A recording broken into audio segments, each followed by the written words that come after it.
Saudi আরব এবং চীনের মধ্যে গুরুত্বপূর্ণ আলোচনা হয়েছে।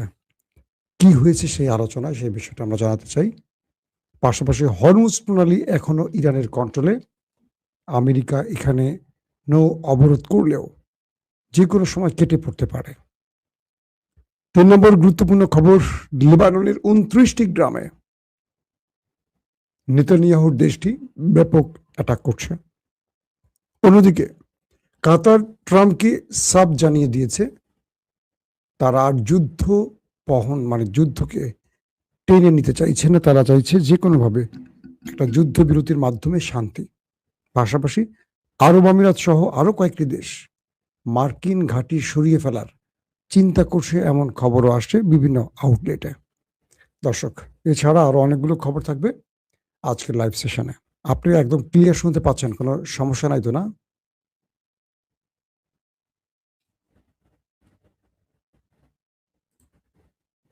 সাউন্ড কি শুনতে পাচ্ছেন সবাই? আমার তো মনে হয় শুনতে পাচ্ছেন।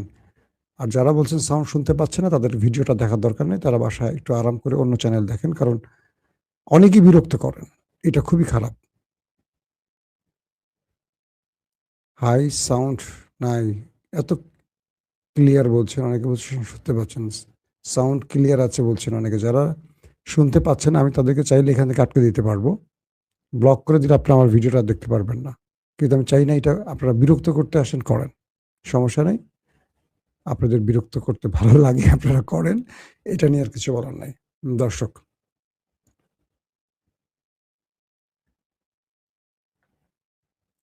ওকে, সবাই তাহলে শুনতে পাচ্ছেন। আর যারা ভারতীয় মাল তারা শুনতে পাচ্ছে না। ভারতীয় মানে ওই মোদির কথা বলছি আর কি। দেখেন, আমাদের হাবিবুর রহমান ভারত থেকে বলছেন ক্লিয়ার শুনতে পাচ্ছেন। সরি, ভারতীয় শব্দটা মুখ থেকে বলে ফেলেছি। দর্শক, সৌদি আরব এবং চীনের মধ্যে আলোচনা হয়েছে। শি জিনপিং ভার্সেস মোহাম্মদ বিন সালমান। দুই রাষ্ট্রপ্রধান হরমুজ প্রণালী এবং আসন্ন আমেরিকা ইরানের মধ্যে যে একটা নতুন করে উত্তেজনা সৃষ্টি হয়েছে, এটা প্রশমিত করার জন্য কি কি পদক্ষেপ নেওয়া যেতে পারে সে আলোচনা হয়েছে। সৌদি আরব চীনের কাছে দাবি জানিয়েছে ইরানকে এই ব্যাপারে বোঝাতে, যেন ইরান মধ্যপ্রাচ্যে যুদ্ধের বদলে শান্তি প্রতিষ্ঠায় কাজ করে। পাশাপাশি চীন সৌদি আরবকে বলে দিয়েছে ইরান এই অঞ্চলে শান্তি প্রতিষ্ঠার চেষ্টা করছে, কিন্তু বিপরীতে আমেরিকা তাদেরকে সেই শান্তি প্রতিষ্ঠায় সহযোগিতা করছে না। চীনের স্টেটমেন্টটা দুর্দান্ত। পাশাপাশি চীন বলছে যে হরমুজ প্রণালীতে ইরানের অধিকার আছে, আর এখানে যে নৌ অবরোধ করেছে আমেরিকা, এটা অন্যায় এবং এটি এই অঞ্চলে নতুন করে উত্তেজনা সৃষ্টি করছে। এই দুই রাষ্ট্র প্রধানের মধ্যে আরো অনেকগুলো বিষয় আলোচনা হয়েছে। সেই বিষয়গুলো এখনো স্পষ্ট আসেনি। যেইটুকু তথ্য পেয়েছি বিভিন্ন সূত্র ধরে আপনাদের জানালাম। পাশাপাশি কাতার ক্ষেপে গেছে আমেরিকার উপর।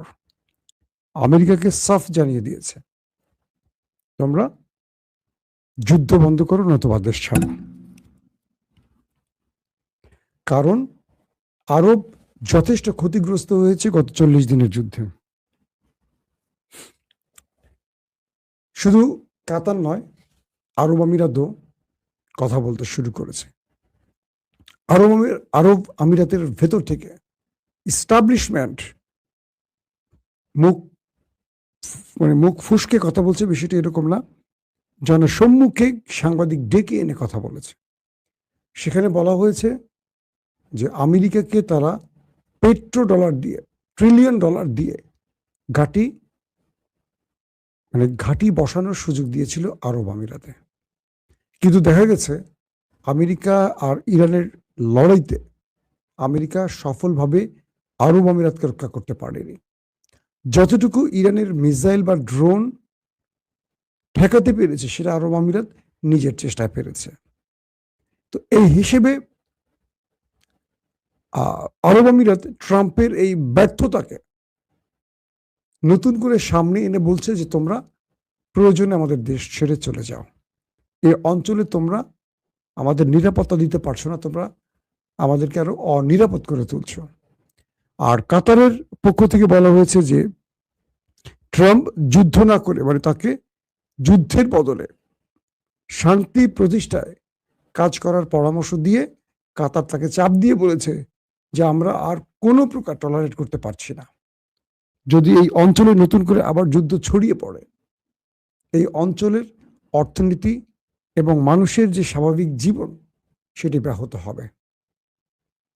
দর্শক, এখন আরো কয়েকটি বিষয় তৈরি হয়েছে যে পশ্চিম এশিয়ার এই রণক্ষেত্রটি মধ্যপ্রাচ্যকে যে টেনশনে ফেলে দিচ্ছে, সেই টেনশন থেকে ট্রাম্প কাউকে শান্তি দিচ্ছে না। তিনি এক একটা সময় এক একটা কথা বলছেন।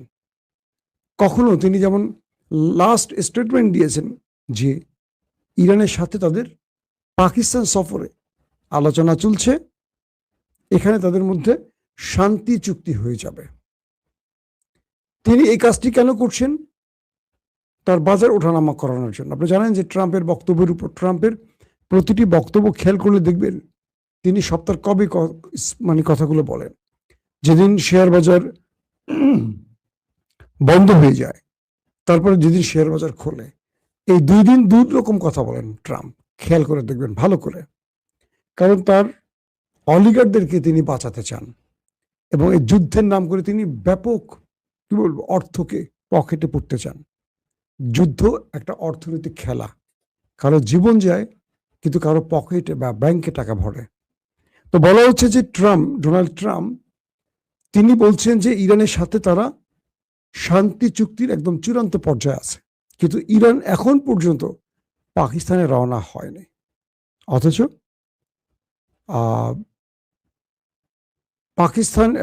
পাকিস্তানে কিন্তু আমেরিকার প্রতিনিধি দল রওনা হয়ে গেছে। ইরান বলছে ইরানের গুরুত্বপূর্ণ ডেলিগেটস যারা আসার কথা ছিলেন তারা কেউ আসবে না যতক্ষণ না হরমুজ প্রণালী থেকে আমেরিকা সরে না যাচ্ছে। এই ব্যাপারে পাকিস্তানের ফিল্ড মার্শাল আসিম মনির একাধিকবার যোগাযোগ করেছে ইরানের রাষ্ট্রীয় কর্তৃপক্ষের সাথে। তারা বলছেন, ইরান পাকিস্তানকে বলছে যতক্ষণ না ট্রাম্প হরমুজ ছেড়ে যাবে ততক্ষণ পর্যন্ত তাদের সাথে কোনো আলোচনা হবে না। ডোনাল্ড ট্রাম্পের সাথে আসিম মনির কথা বলেছেন, ট্রাম্পকে বলেছেন যে আপনি এই বিষয়টিতে ছাড় দেন, হরমুজ ছেড়ে আপনি আপাতত চলে যান, আপাতত না আপনি চলে যান, নতুবা ইরান হরমুজ প্রণালী বন্ধ রাখবে। তো ট্রাম্প মিস্টার আসিম মনিরকে আশ্বাস দিয়েছেন তিনি হরমুজ থেকে সরে যেতে পারেন, কিন্তু এটা আসিম মনির বা ইরান আস্থা রাখতে পারছে না, কারণ এই ব্যক্তি কখন কি বলে তার কোনো ঠিক ঠিকানা নেই। আমাদের শেখ হাসিনা, ওবায়দুল কাদের আর বিএনপির সালাউদ্দিন ভাইয়ের মতো। আচ্ছা, সালাউদ্দিন ভাইয়ের নামটা বলা কি আপনারা অখুশি হয়েছেন? বাংলাদেশের একমাত্র মন্ত্রী, কেউ কেউ তাকে প্রধানমন্ত্রীও ভাবে, নিজেকে হয়তো তিনি প্রধানমন্ত্রী ভাবেন, তিনি সব মন্ত্রণালয়ের দায়িত্বে আছেন এই মুহূর্তে, সব কথা তিনি একাই বলেন পার্লামেন্টে, কারণ তার মাথার উপরে আমাদের নরেন্দ্র মোদী দাদার হাত আছে। শেখ হাসিনা যেমন কাউকে তো আঁকা করতো না, সবকিছু তার কন্ট্রোলে ছিল, একদম পুরো বাংলাদেশ তার হাতের মুঠে ছিল, কারণ নরেন্দ্র মোদী দাদা তাকে খুব ভালোবাসতেন, দিদি হিসেবে তাকে জানতেন। তো বলা হচ্ছে যে আমাদের সালাউদ্দিন ভাইয়ের অবস্থাটা খুব ভালো, তিনি এখন খুব বাংলাদেশে ভালো পজিশনে আছেন, দুর্দান্ত পজিশনে আছেন। তার জন্য সবাই দোয়া করবেন। তিনি দেশের জন্য অনেক 12টা বাজানোর মতো কাজ করে যাচ্ছেন। আমরা চাই 12টা থেকে 13টা বেজে যাক বাংলাদেশের, কারণ একজন আমাকে লিখছেন জামাতের দালাল তুই। ও ভাই, একজন লিখছেন শিলং উদ্দিন, জি, যিনি জামাতের দালাল বলছেন তারেক রহমানকে বলবেন আমি জামাতের দালাল।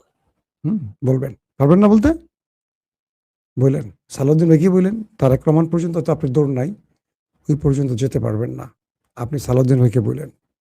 এখন তো সবাইকে দালাল মনে হয় না, শুধু আওয়ামী লীগকে বন্ধু মনে হয়, তাই না ভাই? মিস্টার, কি বলবো আপনাকে, আমি কাউকে অপমান করে কথা বলতে পছন্দ করি না, আপনাকে বললাম। এখন হাসিনাকে ভারতকে খুব বিশ্বস্ত মনে হয় আর সবাইকে দালাল মনে হয়। 15-16 বছর কাদের সাথে ছিলেন? লজ্জা লাগে না? থাক, আপনাকে আর বাঁশ দিয়ে লাভ হবে না, এমনি তো বাঁশ খেয়ে বসে আছে। দর্শক, বলা হচ্ছে যে ইরান যুদ্ধের প্রস্তুতি নিচ্ছে এই মুহূর্তে। কারণ ইরান পাকিস্তানে যাচ্ছে না আলোচনায়, যতক্ষণ না ইরানের শর্তগুলো আমেরিকা মেনে না নিচ্ছে। বলছে পাকিস্তানে না, ইরান যে শর্তগুলো দিয়েছে এগুলো মেনে নিতে হবে আমেরিকাকে। তার প্রথমটা হলো হরমুজ ছাড়তে হবে আমেরিকাকে, তারপর ইরানের ডেলিগেটরা পাকিস্তানে যাবে। ট্রাম্প পড়ে গেছেন মাইনকা চিপায়, কারণ ট্রাম্প দিচ্ছে। আমি যদিও তাস খেলতে পারি না, কিন্তু প্রবাদ হিসেবে মানুষের বক্তব্য অনুসারে বলছে, ডোনাল্ড ট্রাম্প ইরানকে ট্রাম্প দিচ্ছে, ইরান দিচ্ছে ওভার ট্রাম্প, বুঝছেন? ডোনাল্ড ট্রাম্প নৌ অবরোধ করেছে হরমুজের সামনে এসে, ইরান পুরো হরমুজ বন্ধ করে দিয়েছে। ডোনাল্ড ট্রাম্প বলছে আলোচনার মাধ্যমে শান্তি আসবে, ইরান বলছে তোমার সাথে আমি আলোচনায় বসবো না, কারণ তুমি মিথ্যা কথা বলো, তুমি হরমুজ ছাড়বে, আবার তুমি লেবানন ইসরায়েলকে দিয়ে হামলা করাচ্ছ। সকালে বলো যুদ্ধবিরতি, বিকেলে তোমার ইচ্ছে মতো হামলা করো, তুমি যুদ্ধবিরতির নাম করে তুমি প্রতারণা করো। সো আগে আমার আলোচনায় তুমি রাজি হয়ে আসো, নতুবা আমি তোমার সাথে আলোচনা বসবো না। তো এখন আসিম মুনির যে বিপদে পড়ে গেছে ট্রাম্পের কি বলবো মধ্যস্থতাকারী হিসেবে, তিনি ঠিক বুঝতে পারছেন না কি করবেন। ইরান আসিম মুনিরকে বলছে যে আপনারা চেষ্টা করছেন আমাদের জন্য, এই জন্য ধন্যবাদ, কিন্তু এমন দেশের জন্য চেষ্টা করছে যে দেশটি পেছন থেকে গুলি করে, সামনে থেকে না। তার মানে এরা বিশ্বাসঘাতক। আসিম মুনিরকে বলছে ওই দেশটির সম্পর্কে এরা বিশ্বাসঘাতক, এরা আপনাকে লজ্জা ফেলবে। এরা এর আগেও একাধিকবার আলোচনার মধ্যে ইরানে হামলা করেছে, এরা এখনো সেই সুযোগটি খুঁজছে। দেখেন চারদিক থেকে ইরানকে ঘিরে ফেলার চেষ্টা করছে।